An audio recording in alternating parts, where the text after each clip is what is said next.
Vamos a ponernos de pie un poquito más y vamos a abrir el libro de los Hebreos capítulo 12.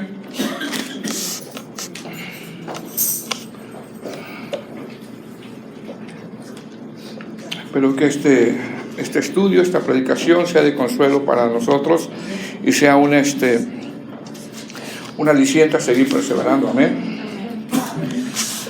Porque al final todos estamos corriendo una carrera, como así los ponen algunos, como el autor de Hebreos, usando una metáfora, y termina cuando morimos en Cristo o partimos en el arrebatamiento. Hebreos capítulo 12, versículo 1. ¿Lo tenemos? Dice la palabra del Señor, dice: por tanto, nosotros también, teniendo en derredor nuestro tan grande nube de testigos, despojémonos de todo peso y del pecado que nos asedia, y corramos con paciencia la carrera que tenemos por delante. Puestos los ojos en Jesús, el autor y consumador de la fe, el cual por el gozo puesto delante de él sufrió la cruz, menospreciado el oprobio, y se sentó a la diestra del trono de Dios. Considerad aquel que sufrió tal contradicción de pecadores contra sí mismo, para que vuestro ánimo no se canse hasta desmayar. Porque aún no habéis resistido hasta la sangre, combatiendo contra el pecado, y habéis ya olvidado la exhortación que como a hijos se os dirige, diciendo: Hijo mío, no menosprecies la disciplina del Señor, ni desmayes cuando eres reprendido por Él, porque el Señor al que ama, disciplina y azota a todo aquel que recibe por hijo. Si soportáis la disciplina, Dios os trata como hijos, porque ¿qué hijo es aquel a quien el Padre no disciplina? Pero si se os deja sin disciplina, de la cual todos han sido participantes, entonces sois bastardos y no hijos. Por otra parte, tuvimos nuestros padres terrenales que no disciplinaban y los venerábamos. ¿Por qué no obedeceremos mucho mejor al Padre de los Espíritus si viviremos? Y aquellos ciertamente por pocos días nos disciplinaban, como a ellos les parecía, pero para lo que nos es provechoso, para que participemos de su santidad. En verdad que ninguna disciplina al presente parece ser causa de gozo, sino de tristeza, pero después da fruto apacible de justicia a los que en ella han sido ejercitados. La carta de los Hebreos es una carta, como hemos expuesto en otras oportunidades. Yo expuse un poquito en el campamento, nuestro hermano Israel enseñó un poquito más acerca de la carta de los Hebreos. Es una carta que va dirigida a judíos, a hebreos que habían obedecido al cristianismo. Esta carta que va dirigido a estos judíos que habían obedecido al cristianismo, el autor le escribe por varios motivos. Número 1, ellos habían obedecido a la fe. Número 2, ellos habían renunciado a las costumbres judaicas y legalistas. Número 3, en el momento que se les escribe, el templo todavía estaba de pie y los sacrificios todavía se seguían haciendo. Y número 4, la persecución al cristianismo en ese momento producía miedo, producía confusión. Y estos hebreos a quienes se escribe estaban siendo tentados a tener un retroceso, a regresar al judaísmo, o simplemente a apartarse de lo que ellos habían creído, apartarse del cristianismo. Entonces, uno de los motivos del por qué se escribe esta carta es precisamente para animar, hermanos, para animar, para exhortar, para consolar a estos hebreos, simplemente a que no retrocedan. Ese es uno de los propósitos, a que no retrocedan. Y es por eso que usted va a ver textos como, por ejemplo, si usted va a Hebreos 2.1, vamos a Hebreos capítulo 2, versículo 1. Si usted va a Hebreos 2.1, dice: por tanto, es necesario que con más diligencia atendamos las cosas que hemos oído, no sea que nos deslicemos. Ya lo tiene. Hebreos 2.1. Entonces, uno de los motivos de esta carta es para animar, exhortar, consolar a estos hebreos a que no retrocedan. Repito, y por eso vamos a ver estos tipos de versos. En Hebreos 2:1 dice: por tanto es necesario que con más diligencia atendamos las cosas que hemos oído. Y luego dice: no sea que nos deslicemos. Es decir, la palabra por tanto que está usando aquí el autor de Hebreos está diciendo, por todas las razones expuestas en los contextos, por todo lo que hemos venido mencionando, dice, por tanto es necesario, dice él. Es necesario, hablando el autor en tercera persona, como quien dice, si alguien se ha descuidado en la vida espiritual, si alguien está queriendo retroceder, si alguien no quiere avanzar, si alguien ha entrado en un cansancio espiritual, porque quien no ha entrado en un cansancio espiritual de repente, dice el autor, por tanto es necesario. Está diciendo, es necesario. La palabra necesario se traduce como un deber, como una responsabilidad por amor, como un no te descuides, como algo obligatorio, como algo indispensable. Dice, es necesario que con más, ¿se da cuenta? Con más, con más diligencia atendamos las cosas que hemos oído. Esto es fe. Que hemos oído, no sea que nos deslicemos, dice el autor. La palabra deslicemos que usa aquí el autor da la idea como alguien,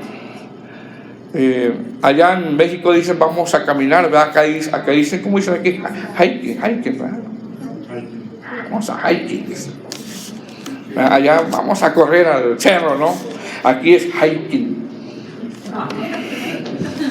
No, allá es bolsa y aquí es backpack, ¿verdad? Entonces, el autor de Hebreos cuando dice las cosas que hemos oído, no sea que deslicemos, la palabra deslicemos que usa el autor aquí da la idea como cuando alguien va caminando cerca de un vacío profundo, un barranco, no sé cómo se diga en inglés, ¿verdad? Pero usted me entiende, y va caminando cerca de un barranco y está el vacío, hermano, y tiene que estar atento cómo pisa para no caer. Esa es la idea que está dando el autor. Mas sin embargo, esta persona o estos hebreos o algunos hebreos que les está hablando el autor es como si fueran caminando a la orilla de un vacío y van caminando sin preocupación, pensando que no se van a caer, y es peligroso. ¿Me explico? Haciendo la comparación, está usando esa misma palabra cuando uno va a caminar y van los hermanos que les gusta ir a caminar, ¿verdad? Y luego está el vacío, tienen que ir atentos porque si se descuidan se caen, se pueden caer. Esa es la misma idea que está usando el autor. ¿Qué dice el autor? Dice, es por eso que es necesario que con más diligencia atendamos las cosas que hemos oído. Eso es fe. Dice, no sea que deslicemos.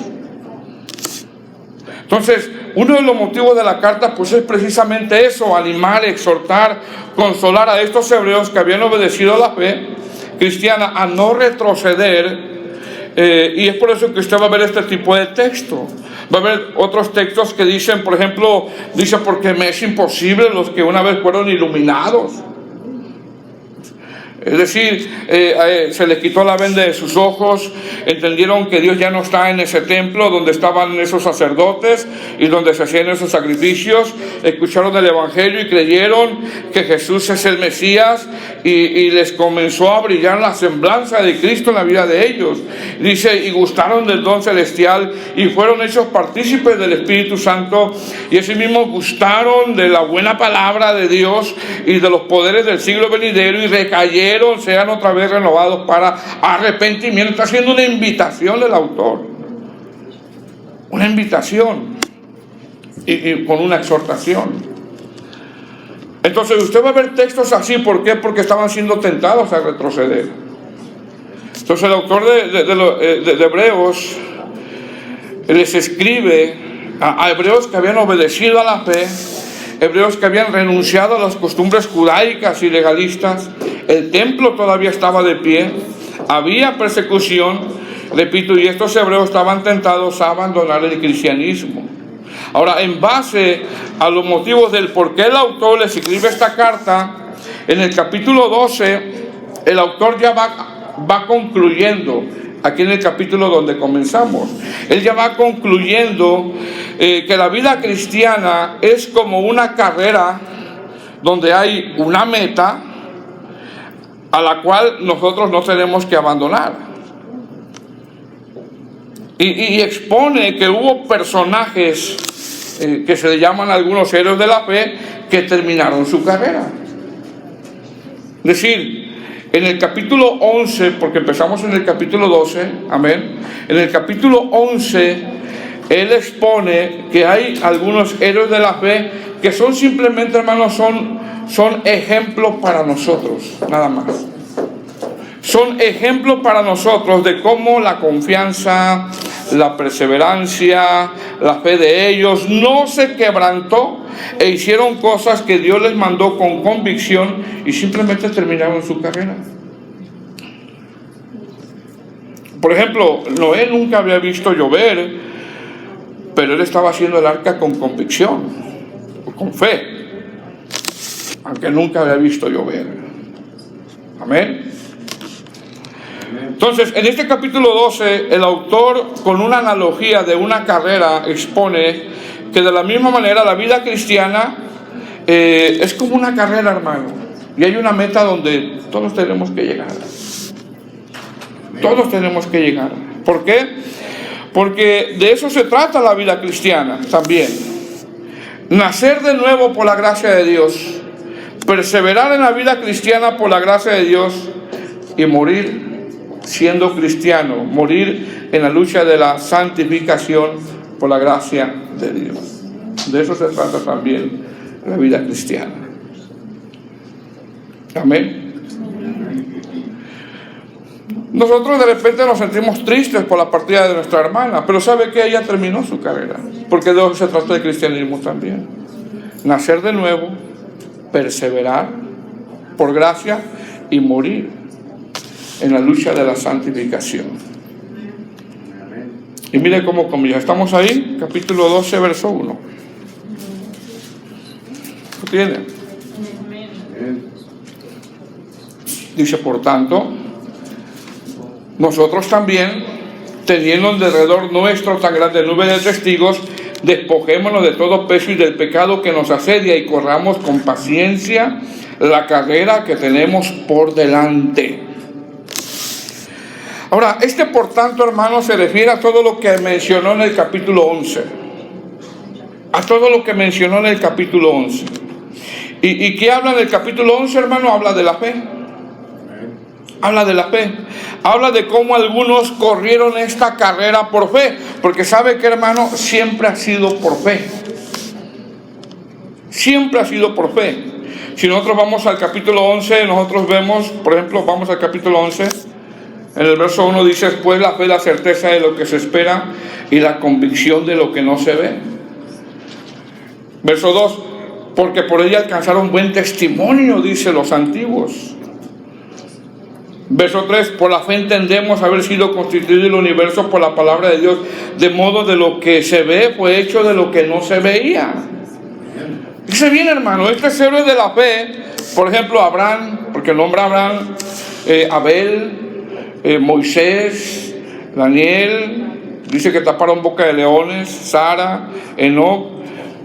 Ellos tenían una fe que Dios les había impartido. La fe es un don de Dios. El mismo tipo de fe que el Señor nos da a todo aquel que ha tenido el nuevo nacimiento. Y ellos creían, como estuvimos exponiendo en el campamento, ellos creían que el universo Dios lo creó sin haber visto. ¿Me explico, hermanos? Por eso dice ahí, por la fe entendemos. ¿Quién? Pues los héroes de la fe, los destinatarios y nosotros. Ellos creían que el universo Dios lo creó y ellos nunca vieron cómo Dios lo creó. Es decir, de la misma manera que los destinatarios y nosotros creemos que el universo, las estrellas, el sol, las montañas, nosotros creemos que Dios los creó y nunca estuvimos presentes cuando Dios los creó. Dígame si no. porque nadie estuvo presente, ¿verdad?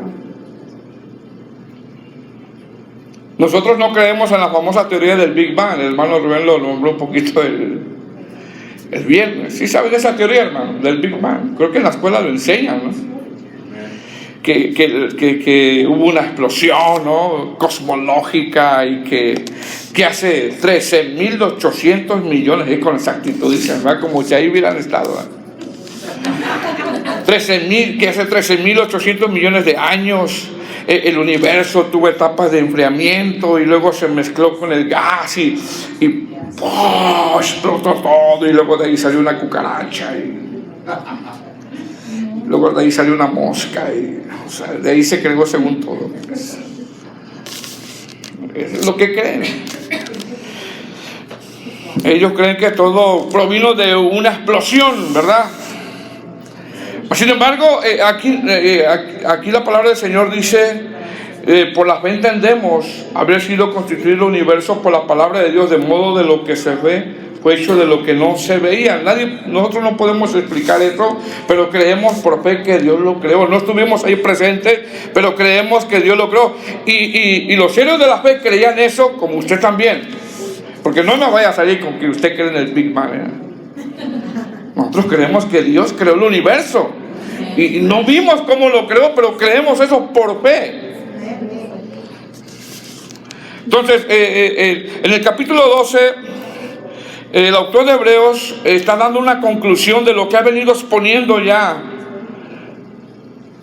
en todos los capítulos, especialmente en el capítulo 11. Es decir, el autor ya expuso cómo algunos héroes de la fe mencionados terminaron su carrera y que ahora de una manera figurada están como espectadores viendo cómo nosotros corremos la carrera. Y no estoy diciendo que nos ven, no. El autor usa de una manera figurada, como cuando alguien va a un estadio a ver a los corredores, pero esos espectadores ya corrieron y ya terminaron. Está usando una figura él. ¿A quién expone? Expone, por ejemplo, a Abel. Él corrió su carrera y la terminó. Y cuando hablamos de Abel no podemos olvidarnos de Caín. ¿Por qué? Porque Caín y Abel, ¿qué eran? Eran hermanos.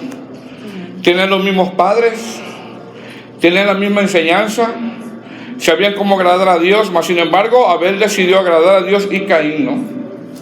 Amén. Abel decidió caminar con Dios y Caín no. Más adelante el autor nombra a Enoc, y en el tiempo de Enoc, mientras todos les daban la espalda a Dios, Enoc no. ¿Cuántos años vivió Enoc, hermanos? 365, imagínense, hermano, 365 años. Imagínense 365 años conviviendo con impíos y no le dio la espalda a Dios. 365 años los amigos invitándolos al nightclub y no le dio la espalda a Dios. 365 años soportando a los impíos y no le dio la espalda a Dios. Imagínense que no se salvó ni la esposa aquí, ni el cuñado, ni la cuñada, ni la suegra, ni el suegro. Solamente no. Mientras todo el mundo le daba la espalda, Enoc caminó con Dios. Más adelante nombra a Noé. Repito, sin haber visto una gota de agua, de lluvia, preparó el arca, trabajó por 120 años. Nadie se convirtió. Eso es fe, ¿verdad? Y así consecutivamente, hermano, el autor nombra a algunos que terminaron su carrera por fe. Entonces, el propósito del capítulo 12 de Hebreos es mostrar que algunos terminaron ya su carrera por fe y que ahora nosotros somos llamados también a terminar esta carrera, porque esta es una carrera, usando esa figura, la vida cristiana es como una carrera que la corremos por fe, confiando en Dios. Es una carrera, hermano, donde nadie ha visto a Dios. ¿Quién ha visto a Dios? De lo que está aquí, ¿quién ha visto a Dios? Es una carrera donde nadie ha visto un manuscrito original de la Biblia. ¿Quién ha visto un manuscrito original de la Biblia? Pero creemos que esta es palabra de Dios. Es una carrera donde nadie estuvo presente cuando Dios creó el universo. cuando nadie ha visto a Cristo, o sea, como cuando Él estuvo aquí. Y hubo personas que ya corrieron su carrera y no retrocedieron. Y en esta carrera hay obstáculos, adversidades, pero también hay una meta a donde llegar. Entonces dice, capítulo 12, verso 1, por tanto, regresemos, esa es la conclusión que viene dando. Dice, ¿nosotros qué? También. ¿Quiénes, hermanos? Nosotros.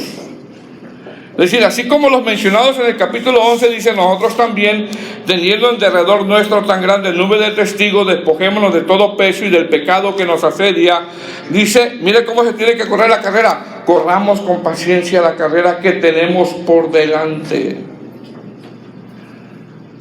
Es decir, el autor comienza en este texto refiriéndose, o cuando habla tan grande nube de testigos, habla de que nosotros podemos ver en las Escrituras la vida de ellos para ver cómo ellos terminaron su carrera.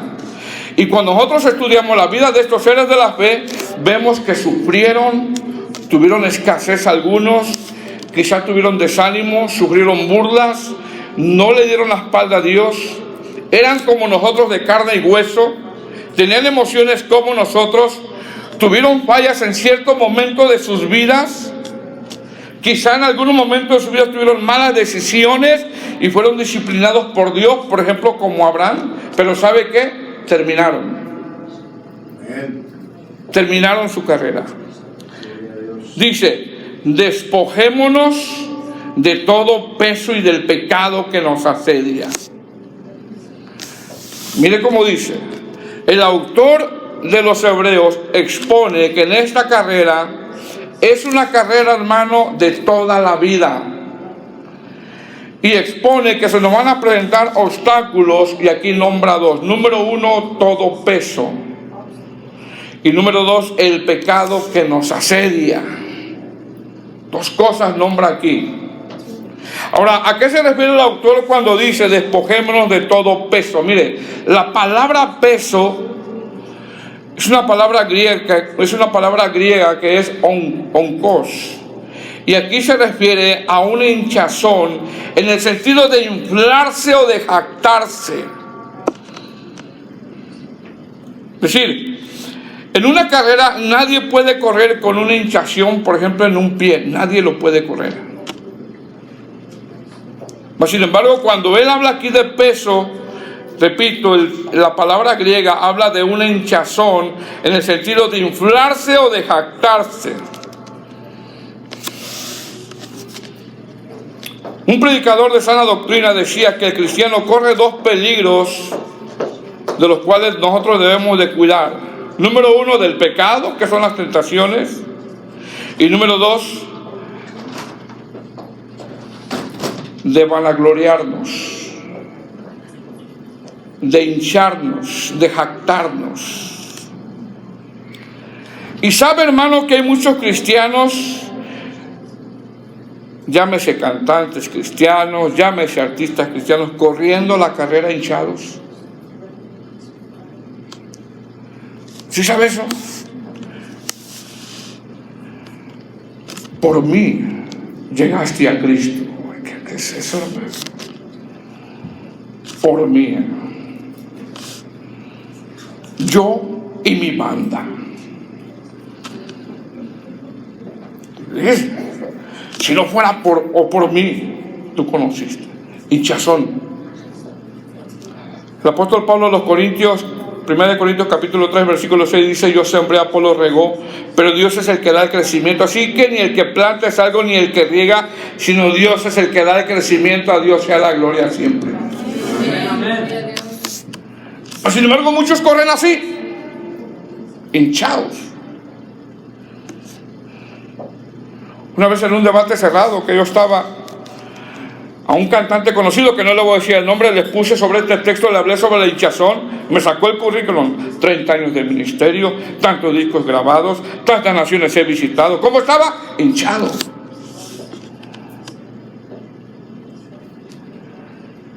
Ahora, el otro obstáculo que presenta el autor es el pecado que nos asedia. sea, hay dos peligros en hincharse, en inflarse. Yo soy el pastor y el apóstol. Yo me unjo. Un peligro.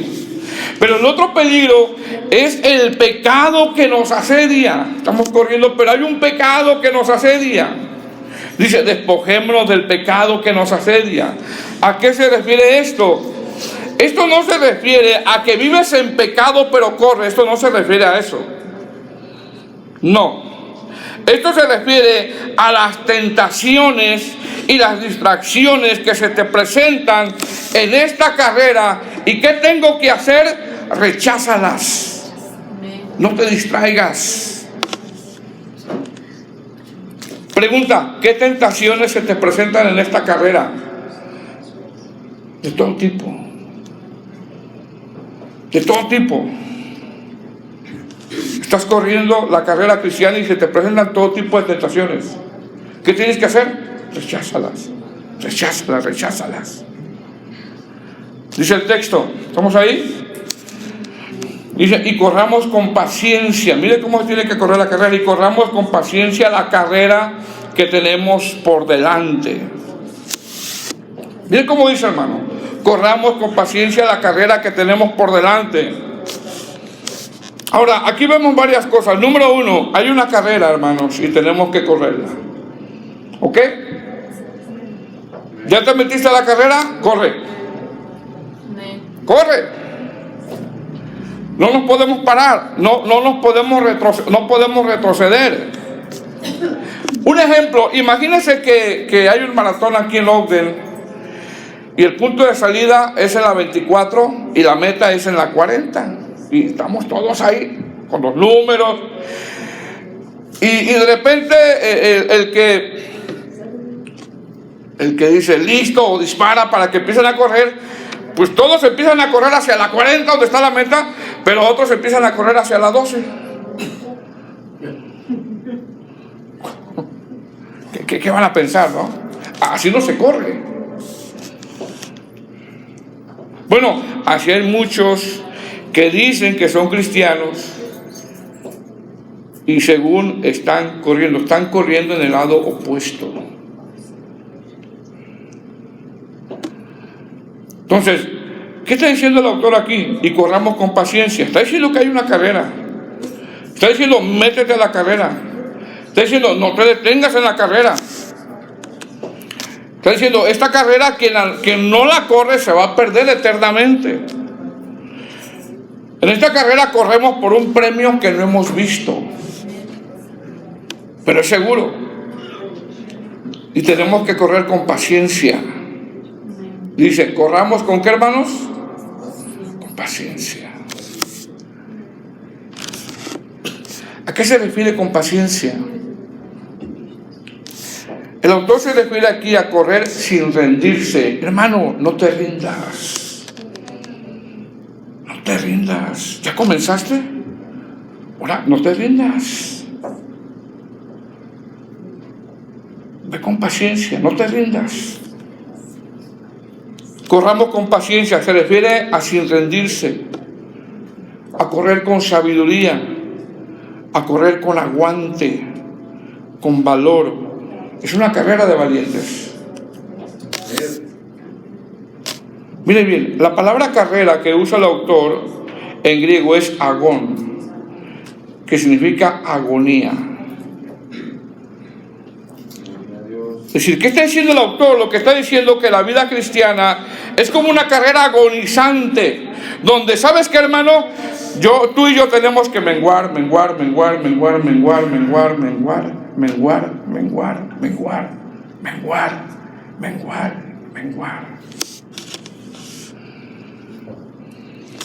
¿Cuántos han corrido una carrera literal? Yo cuando estaba joven, yo corría en los maratones, hermanos, aunque así me vea del pasado de peso.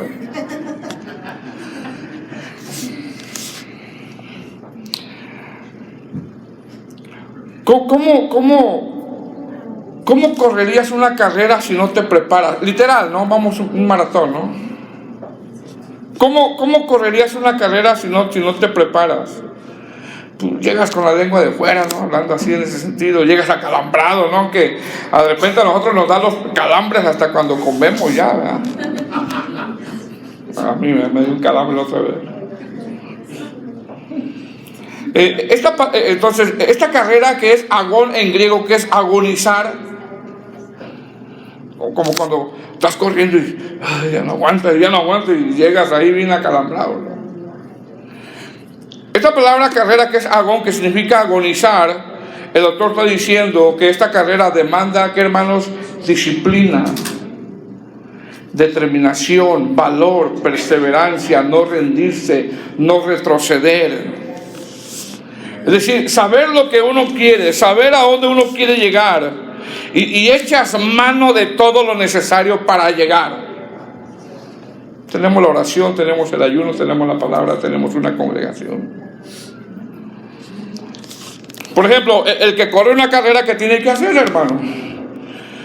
Pues tiene que comer saludable. No tiene que subir de peso. Tiene que entregar con rigor. Tiene que hacer un lado el pozole. ¿No sobró de ayer? Ah, bueno. Tiene que cuidarse, dormir temprano, dejar el café. No, ya. Dejar el pan. Mire, el corredor, los que corren los 100 metros, dicen que es la disciplina, la reina de las disciplinas, el que corre 100 metros. Se cuidan hasta lo más mínimo. Lo más mínimo se cuidan para estar bien en forma y correr y esos 100 metros, porque dicen que es la reina de la disciplina, y llegar. Por lo tanto, ese corredor tiene que despojarse de las tentaciones. ¿Cuáles son las tentaciones? El desvelo, comer comida que no le va a ayudar. Porque el pan es una tentación bien fuerte para los corredores. Es decir, si un corredor literal no es disciplinado y come cosas chatarras y deja de entrenar y no le importa, aunque haya ganado la carrera anterior, seguramente en esa va a perder. Y el cristianismo es similar, algo que está exponiendo el autor de Hebreos, es similar. Naces de nuevo y esta carrera termina cuando morimos o viene el Señor. Pero eso no es una carrera donde corremos por temporadas nada más, donde hay inconstancia. No es una carrera así, porque muchas veces estamos ingiriendo mucha basura en el internet, estamos ingiriendo mucha basura en la televisión y nos cuesta correr la vida cristiana. Nos cuesta orar, nos cuesta ayunar, nos cuesta venir a la iglesia, porque estamos ingiriendo mucha basura.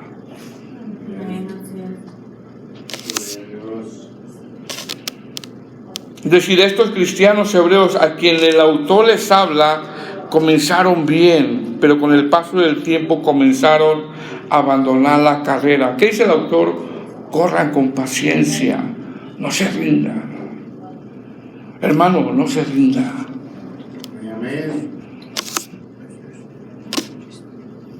Así como estos héroes de la fe terminaron, muchos hermanos en Cristo han terminado su carrera. La terminaron, alabando a Dios, glorificando a Dios. Ahora, ¿cómo se debe de correr la carrera? Versículo 2, ¿estamos ahí? Puesto los ojos en Jesús. Miren cómo dice. ¿Cómo, hermanos? Puesto los ojos en Jesús. Es decir, ¿qué le está diciendo el autor? El autor le está diciendo: yo ya les enseñé cómo Abel, cómo Noé, cómo Abraham corrieron, pero no pongan la mirada en esos personajes, pongan la mirada en Jesús. Porque ¿qué pasa cuando uno pone la mirada en el hermano, en la hermana, en el pastor, dejan de correr la carrera. Sí, eso. ¿Cómo debo de correr la carrera? Puesto los ojos en Jesús, el autor y consumador de la fe, dice el texto, el cual por él, gozo puesto delante, él sufrió la cruz, menospreciado el oprobio, y se sentó a la diestra del trono de Dios. Es decir, ¿qué hizo el Señor Jesús? Terminó su carrera y no dejó nada pendiente. ¿Cuál fue su gozo por el cual él sufrió? ¿Cuál fue la meta de él? Él nunca hubo pecado. Pero ¿cuál fue la meta de él? ¿Sabe cuál fue? Salvarnos. Salvarnos, terminar. Es decir, la carrera de Cristo fue la más dura, la que ninguno ha corrido o la que ninguno hemos visto en la palabra de Dios de ningún personaje. La de Cristo fue la más dura. Verso 3. Considera aquel que sufrió tal contradicción de pecadores contra sí mismo, para que nuestro ánimo no se canse hasta desmayar.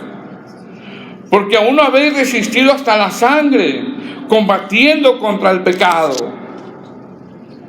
Es decir, el autor está haciendo un llamado a considerar el sufrimiento de Cristo, que Él terminó la carrera, nunca hubo pecado en Él, y nosotros sí sufrimos por el pecado, mas sin embargo nos ha dado salvación y nos ha dado la fortaleza para poder caminar esta carrera.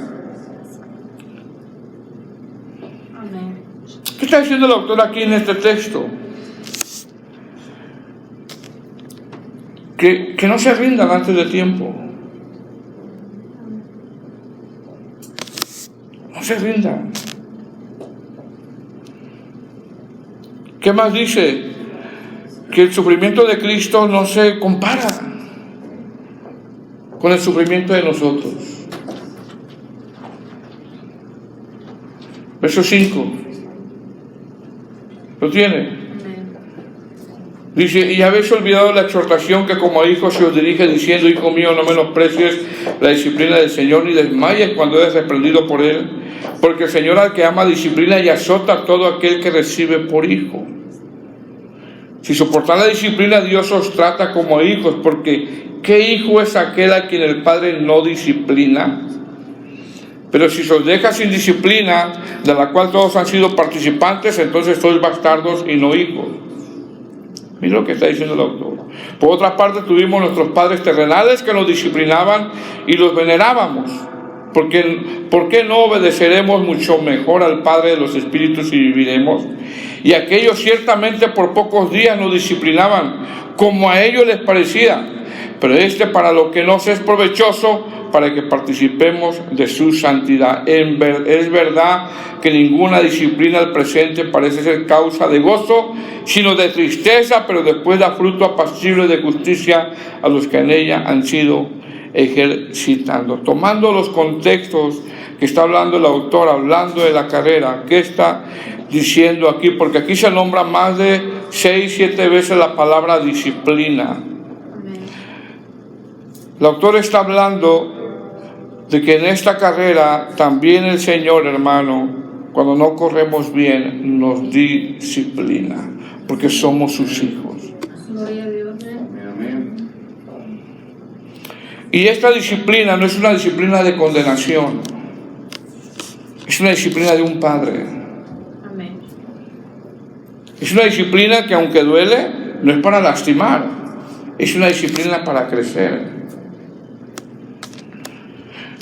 La palabra disciplina que usa aquí el autor habla de la formación de un niño. Es decir, esta disciplina habla de los recursos usados por un padre para hacer madurar al niño, para hacerlo que crezca con temor y sea entendido. Es una disciplina para bien. Por ejemplo, estamos corriendo esta carrera. Un ejemplo. Si la vida de oración no es buena, si mi vida de oración no es buena, o si tu vida de oración no es buena, Dios nos puede dar un curso intensivo de oración. ¿Cómo? Nos da una prueba. ¿Alguien quiere un curso intensivo de oración? Disciplina.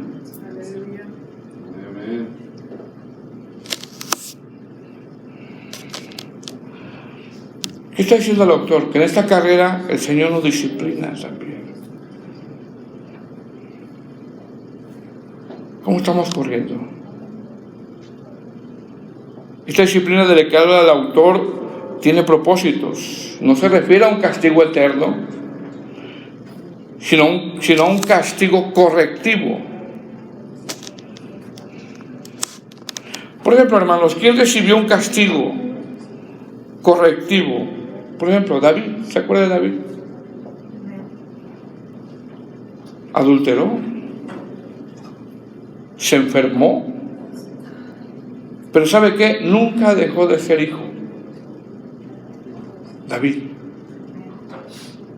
Dios lo disciplinó, pero no fue un castigo eterno. David no dejó de ser hijo de Dios.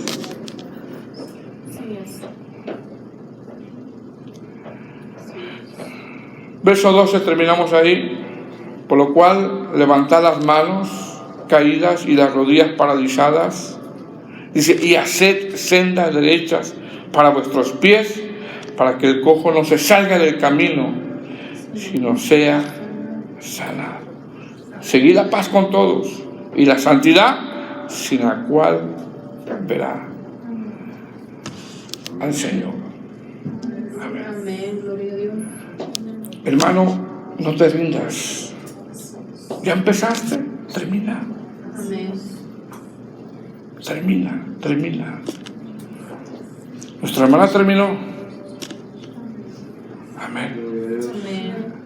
Los mencionados en el capítulo 11 terminaron. Ahora a nosotros nos toca terminar. Así es. Gloria a Dios. Amén, hermano. Póngase de pie. Vamos a dar gracias a Dios.